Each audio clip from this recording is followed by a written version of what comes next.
think about this.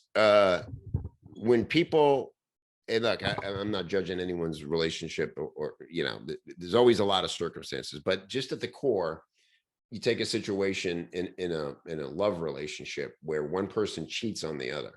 And I don't just mean like a moment of passion got out of hand. I mean, like, had an affair behind their back, right? The reason that happened, and by the way, I thankfully have not suffered that. But I know many people have. And when that happens, I've talked to people who have been through this, and the physical act of it, of course, that hurts. It's the sneaking around, and it's realizing, oh my God, I was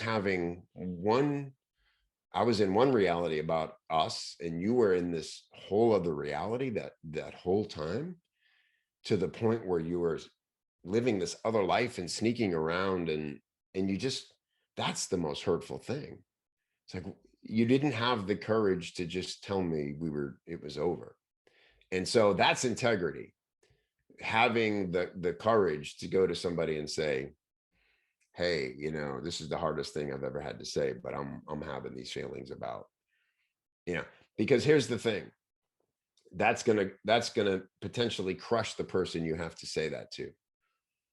But compared to sneaking around behind their back, and how insulting that is, and how hurtful that is, because you didn't have the courage and the integrity to say to them, I'm so sorry this is happening, but it's what's happening and we have to deal with it, right? It's the same thing in a client relationship like that. You're going on allowing those feelings to happen, and you're cheating on yourself, essentially, right? So again, this is why the love relationship, client relationship thing is always so applicable, because you can think about it in the same context with the same consequences, and see what the right thing is to do. And it's never fun to have a difficult conversation, but man, they get easier. And what you say to yourself when you're willing to have the courage to tell somebody, this ain't working for me and I got to end it. Wow, it's so powerful.